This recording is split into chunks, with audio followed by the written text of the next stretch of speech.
Listen, I have been doing this job for 17 cycles, and I have seen things that would make your feeding sacks shrivel up and die. I have tracked Venusian smugglers through acid storms. I have cornered Graxian warlords in their own fortresses. I have even, and this is not something I admit lightly, survived a negotiation with a Thalaxian lawyer. But nothing, and I mean absolutely nothing, prepared me for what happened on Ashford Prime. My name is Rek, and I hunt people for money. Not the most noble profession, I know, but someone has to keep the galaxy's trash from floating around unchecked, right? Besides, the pay is excellent, and the Kalthari Syndicate does not ask too many questions about methodology. We get results. That is what matters. So when the contract came through for one Eva, a human female who allegedly stole military-grade technology from a colonial outpost, I thought, great, easy money. Humans have this reputation, you see. Unpredictable, sure. Emotional, absolutely. Dangerous when cornered, I will give them that. But at the end of the day, they are still soft, squishy mammals who need oxygen and water and all sorts of inconvenient things to survive. How hard could it be? The contract was straightforward. Retrieve the stolen goods, bring her in alive if possible, dead if necessary. The Syndicate did not care which, as long as the technology came back. The payout was substantial, enough to retire on if I wanted to. Split 3 ways between me and my crew, it was still a fortune. My crew. Right. Let me tell you about them. First, there was Torque. Big guy, even by Graxian standards. His species evolved on a high-gravity world where everything wants to eat you. So naturally, they evolved into walking tanks covered in bony plates and bad attitudes. Torque was my muscle, my enforcer. The one who kicked down doors and asked questions, never. Because honestly, who was going to argue with him? He stood 3 meters tall, weighed roughly 400 kilos, and could punch through reinforced steel. Perfect for this line of work. Then there was Lena. She was Arkelian, which meant she had 6 fingers on each hand, and a brain that processed data faster than most ship computers. Tech specialist, hacker, the one who could crack any security system or trace any digital footprint. Small, slight, with those big amber eyes that never seemed to blink. Creepy, if I am being honest, but invaluable on a job like this. We picked up Eva's trail pretty quickly. Lena tracked her ship's ion signature across 4 systems, following the residual particles like breadcrumbs. The human was not even trying to hide, which should have been our first warning sign. But no, we were confident. Cocky, even. We had done this 100 times before. The trail led us to Ashford Prime, a backwater mining colony on the edge of civilized space. Population maybe 50,000, spread across a handful of settlements. The kind of place people go when they want to disappear or when they have warrants in more populated systems. Minimal security, no orbital defenses, just a few local enforcers who were probably more interested in their lunch breaks than actual law enforcement. Perfect place for a fugitive to lay low. Or so I thought. We landed our ship, the Talon's Edge, about 10 kilometers from the coordinates Lena had calculated. No point in announcing our arrival, right? Element of surprise and all that tactical nonsense. The landing zone was rough, mostly scrubland and red dust, with some scraggly vegetation that looked like it was barely clinging to life. The local star was a dim orange thing that cast everything in this perpetual sunset glow. Depressing, honestly. Torque lumbered down the loading ramp, his heavy footfalls making the whole ship shake. "So where is this human hiding?" he growled, his voice like rocks in a grinder. Lena consulted her handheld scanner, those amber eyes reflecting the screen's glow. 15 kilometers northeast. Single structure, isolated. Farmstead by the looks of it. A farmstead.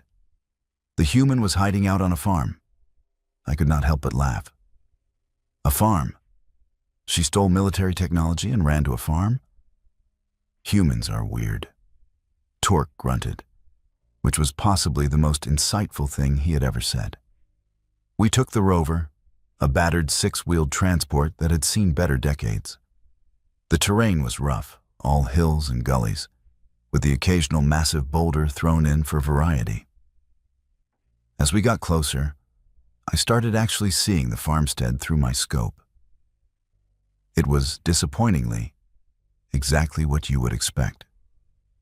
A two-story structure, wood and synthetic materials, painted white with blue trim. Very quaint, very human. There was a barn off to one side, painted red. Because apparently humans have this biological need to paint their agricultural buildings red. Some kind of cultural thing I have never understood. A few smaller outbuildings, what looked like solar collectors, a water reclamation tower, standard frontier setup. Looks empty, Torque observed, squinting at the property. He was right. No lights, no movement, no vehicles visible.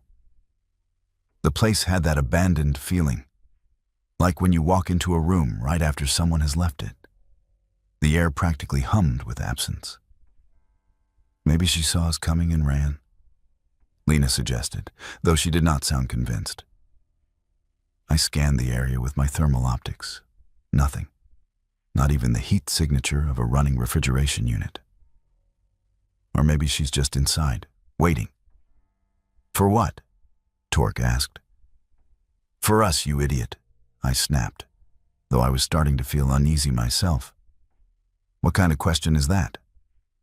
We parked the rover behind a rocky outcrop about 200 meters from the main house. Basic tactical approach, nothing fancy. Torque would take the front, I would enter through the side. Lena would cover the barn and outbuildings. Simple extraction. In and out. Quick and clean, except nothing about this felt quick or clean. The wind had picked up, carrying that peculiar smell that farms always have. Something organic and earthy and slightly unpleasant. The scrubland grass whispered and hissed around us. In the distance, I could hear some kind of local animal making a warbling cry. The place felt wrong, but I could not put my secondary lung on why. Torque moved toward the front entrance with all the subtlety of a meteor strike, his heavy boots crunching on the gravel path. Lena slipped toward the barn like a shadow, her scanner held up, sweeping for electronic signatures. I approached the side door, weapon drawn, safety off, every sense on high alert. The door was unlocked, just unlocked, hanging open actually, like an invitation. Yeah, that should have been warning sign number 2. I pushed it open wider with my boot, weapon raised, and stepped inside. The interior was, unsettlingly, completely normal. A kitchen to my left, clean counters, dishes in the drying rack. A living area ahead, couch, table, some kind of entertainment screen on the wall. Stairs leading up to what I assumed were sleeping quarters. Pictures on the walls, though I did not stop to examine them closely. And on the counter, I kid you not, there was a half-eaten piece of fruit. Fresh, still glistening with juice. Someone had been here minutes ago, maybe less. I touched my comm unit. Torque, Lena, report. Static. Just static. I tried again. Anyone copy?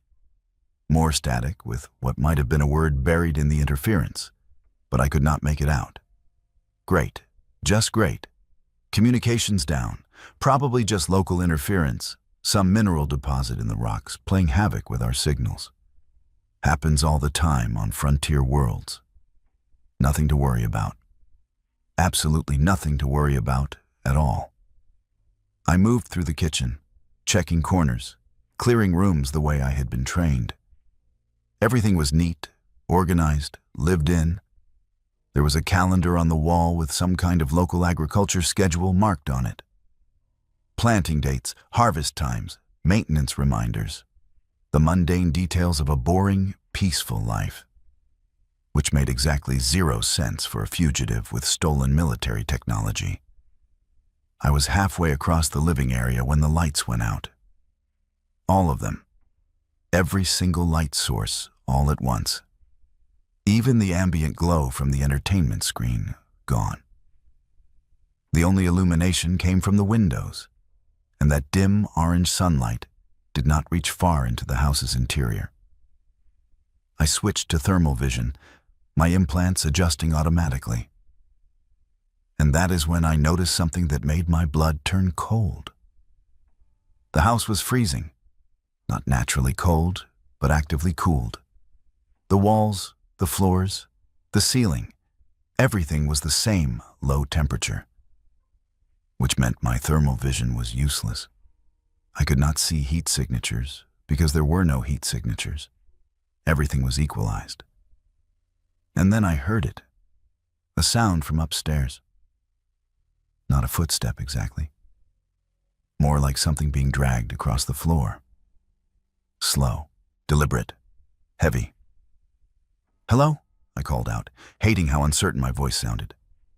"Eva? I know you are in here. We can do this the easy way or the hard way. Your choice." Silence. Then, from somewhere above me, a laugh. A human laugh, female, amused.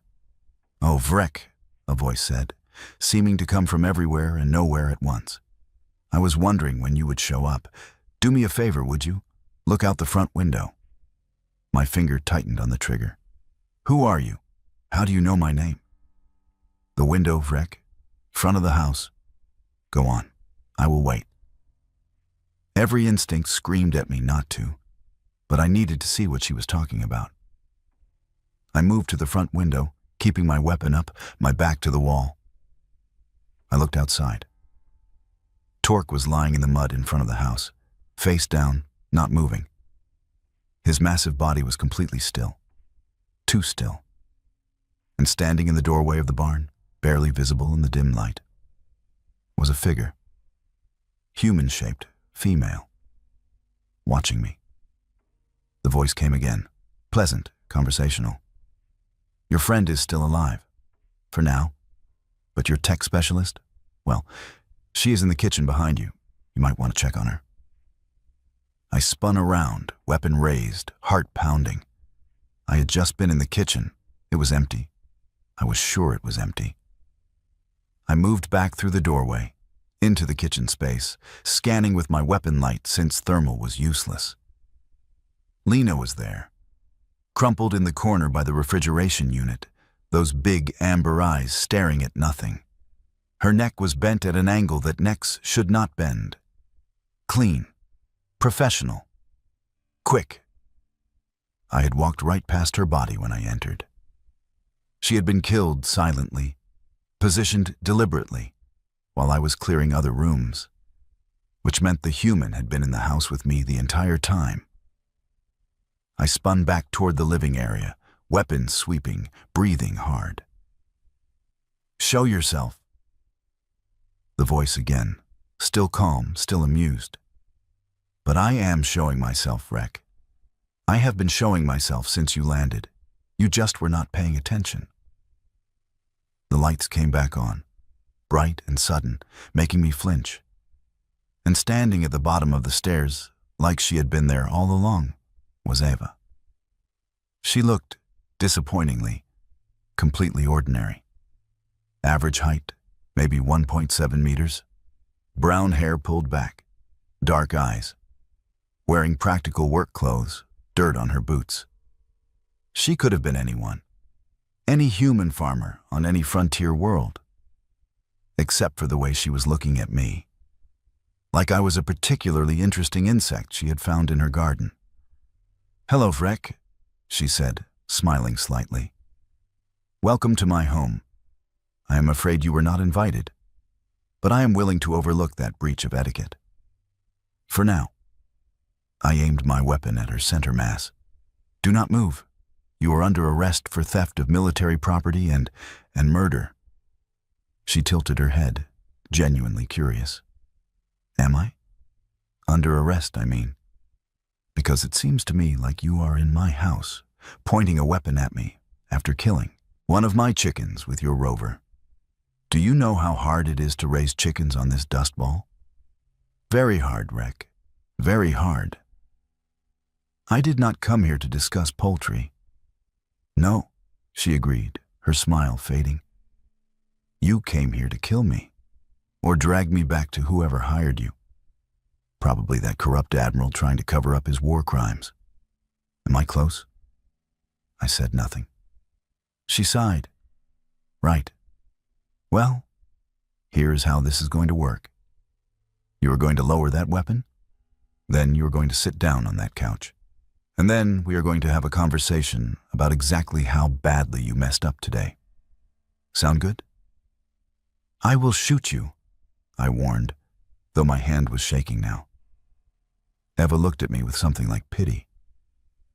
"Rek, your weapon has been disabled since you entered the house.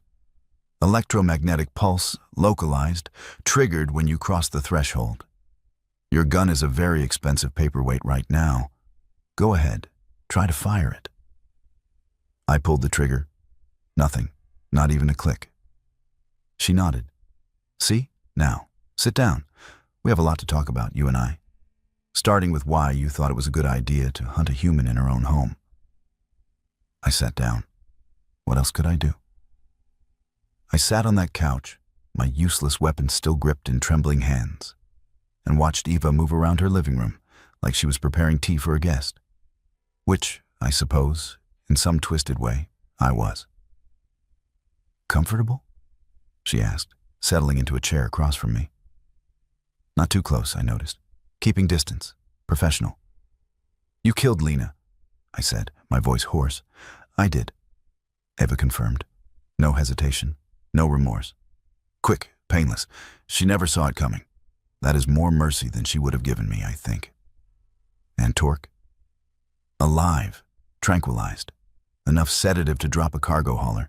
He will wake up with a headache and absolutely no memory of the last hour.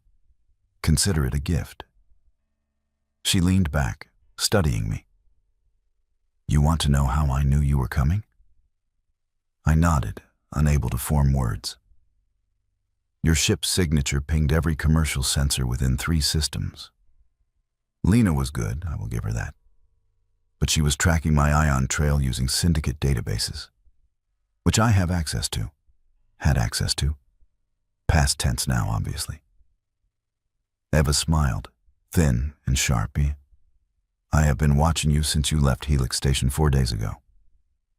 4 days? We had been so careful, so tactical, so professional.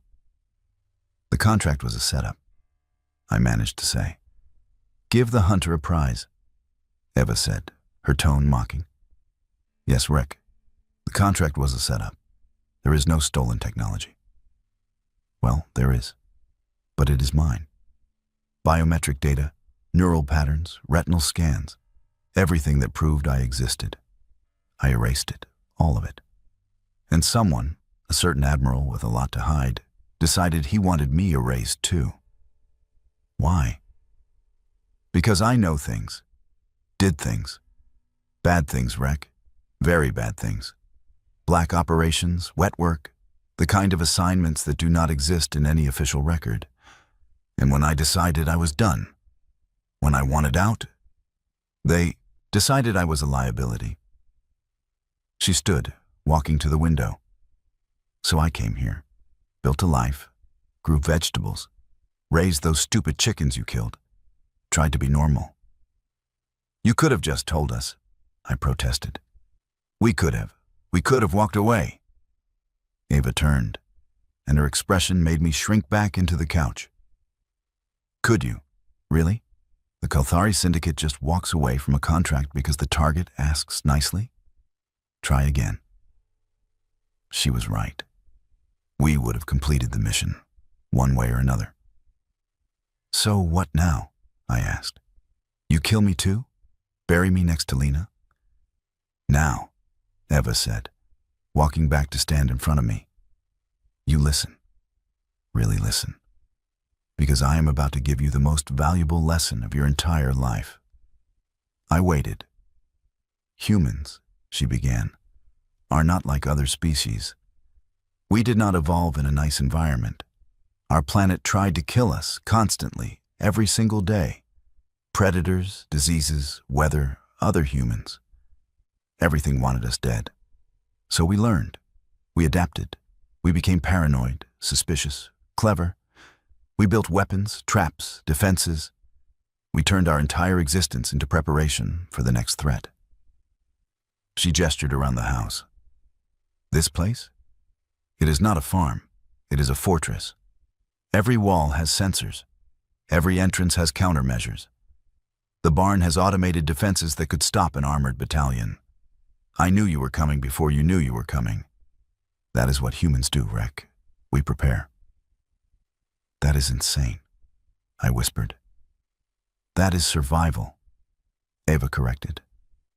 And here is the part you really need to understand. I am retired. I am one of the nice ones now. I grow food. I read books. I have not killed anyone in 3 years. She leaned down, her face centimeters from mine. There are millions of humans out there who are not retired, who are still active, still hunting, still waiting for people like you to make mistakes. Do you understand what I am telling you?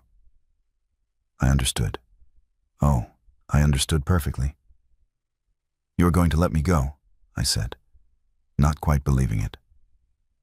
I am, Eva confirmed, because you are going to deliver a message for me. Eva walked to a cabinet and pulled out a data chip, the kind with military-grade encryption. She tossed it to me. I caught it clumsily, my hands still shaking. Everything you need is on there, she said. Names, dates, transaction records, evidence of who hired the syndicate, why they wanted me dead, and what they did to cover it up. War crimes, Vrek. Civilian massacres blamed on insurgents, children, hospitals, the kind of things that start tribunals. I stared at the chip. Why are you giving this to me? Because you are going to take it back to the syndicate. They are going to use it. And they are going to collect a very substantial reward from the galactic courts for exposing a corrupt flag officer. She smiled. Consider it payment for your trouble, and motivation to spread the word about what happens when people hunt humans. Nobody will believe me, I said. They will believe the evidence. They will believe the payout. Whether they believe your story? She shrugged. That is your problem. Eva moved toward the door, gesturing for me to follow. I stood on unsteady legs, following her outside. The orange sun was lower now, casting long shadows across the property. Torque was still face down in the mud, breathing but unconscious. Help me with him, Eva said. Together, and I use that term loosely because she did most of the work, we dragged Torque's massive body toward the barn. She was stronger than she looked, a lot stronger. The barn doors swung open automatically, revealing an interior that was definitely not designed for farming. Equipment racks lined the walls. Weapons, tools, devices I did not recognize. A medical bay in one corner, a workshop, computer terminals with multiple screens showing sensor data from around the property. This was not a barn. This was a command center. Impressive, right? Eva said, noticing my expression. Took me 2 years to build all this. Mostly salvage parts, some custom fabrication. The auto turrets and those fake boulders, those were fun to design. You are insane, I said again, because apparently that was all my brain could process. Prepared, she corrected again. There is a difference. She activated something on her wrist device, and a section of the barn floor slid open, revealing stairs leading down. Underground bunker, reinforced, shielded, enough supplies to last 5 years. because that is what humans do when they settle somewhere. We dig in. I looked down into that darkness and felt my stomach turn. What about Lena? What about her? Her body? What are you going to do with it? Eva's expression went cold. Do you really want to know? Or would you prefer to leave here with some illusions intact? I decided I did not want to know. She walked me back to my rover, Torque already loaded in the back, still unconscious. My weapon too, though she had removed the power cell. That will reactivate in about 6 hours, she said, nodding at the gun. Plenty of time for you to get off-world. That is it? I asked. You just let me go? That is it. Eva confirmed. You take the chip. You deliver the message. You tell everyone what happened here. And maybe, just maybe, the next bounty hunter who gets a contract on a human living alone on a frontier world will think twice before accepting it. And if they don't? Eva's smile was colder than vacuum. Then they learn the same lesson you did, the hard way. She stepped back from the rover. One more thing, Rek. If anyone comes back here looking for evidence, looking for bodies, looking for me, they will find nothing, because I am very, very good at making things disappear, including myself. Understand? I understood. I started the rover, hands gripping the controls too tight. As I drove away, I looked back once.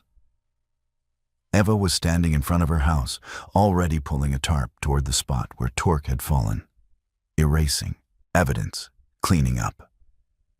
Like this was just another day on the farm. 3 months later, I found myself in a bar on Outpost Kelvin, nursing a drink that tasted like recycled coolant and regret. The syndicate had paid out, just like Eva predicted. The data chip exposed Admiral Thorne, turned him over to the galactic courts, and collected a bounty that made our original contract look like pocket change. They gave me the entire amount. Compensation for my lost crew, they said. Danger pay. Shut up money, more accurately. I was rich now. Rich enough to retire, buy a ship, disappear into the outer colonies, and never work again. But I could not stop thinking about that farm. 4 younger hunters sat at my table, listening to me ramble. They thought I was drunk. Maybe I was. One of them, a Krell named Dax, kept snickering into his beverage. So let me understand this correctly, Dax said, his mandibles clicking with amusement. One human female defeated your entire crew, killed your tech specialist, knocked out a Graxian enforcer, and let you go with a data chip and a lecture? That is exactly what happened, I said. And you expect us to believe this? Another one asked, a female Ventari named Kira. That humans are somehow these terrifying predators? I expect you to be smart, I said flatly. But clearly, that is asking too much. Dax laughed louder. What happened to the bodies? Your Graxian friend? Your tech specialist? Where did they end up? I took a long drink before answering. When Syndicate investigators went to Ashford Prime 2 months after it happened, they found nothing. The farmstead was pristine, clean, no bodies, no blood, no evidence anyone had ever been there besides Eva herself. And she was gone.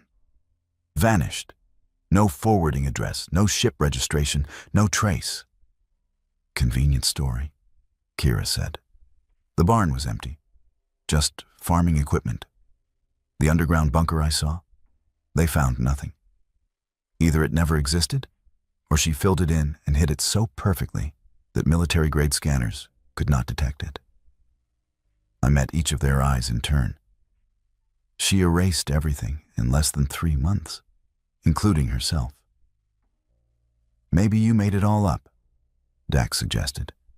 Got your crew killed through incompetence, invented a story to cover it up, collected the payout anyway. I shrugged. Believe what you want. But I am telling you this as someone who has been hunting for 17 cycles.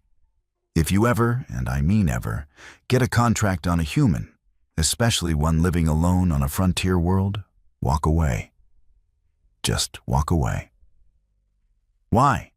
The youngest one asked, a Perleon named Tico who had been quiet until now. Because humans do not think like we do. They do not react like we do. When we get scared, we run or fight. When humans get scared, they plan. They prepare. They turn their homes into traps and wait for threats to come to them. That farmstead? That was her killing ground. She chose it. She built it. She knew every centimeter of it. We walked into her territory and thought we were the hunters. You are paranoid, Kira said, but she sounded less certain now. I am alive, I corrected. Lena is not. Torque disappeared 6 weeks ago, left the syndicate, did not tell anyone where he was going. Last I heard, he was seen boarding a transport heading for the galactic rim, as far from human space as possible. I finished my drink, stood up, dropped payment on the table. Take my advice or do not. I do not care anymore. But remember this. There are billions of humans scattered across hundreds of worlds. Most of them are peaceful, normal, boring. But some of them, the ones who choose isolation, the ones who build farms in the middle of nowhere. I paused at their table. Those are the ones who know exactly what they are. And they are waiting for idiots like us to give them a reason to remember. I left them there, walked out into the station's artificial twilight, and looked up at the viewport. Thousands of stars, millions of worlds, endless opportunities and dangers. Somewhere out there, Ava was probably planting crops again, building another fortress, preparing for the next threat. Because that is what humans do. They survive, they adapt, they prepare, and they never, ever forget. I have not taken another contract since Ashford Prime. I probably never will. The money will last me the rest of my life, however long that is. Sometimes, late at night, I wonder if Eva is still out there, watching, waiting. I wonder if she ever thinks about that day, about the 3 hunters who followed her home. Probably not. For her, we were just another problem solved, another threat eliminated, another day on the farm. For me, it was the day I learned the most important lesson in the hunting business. Some prey are not prey at all. Some prey are just predators who have chosen not to hunt, until you give them a reason.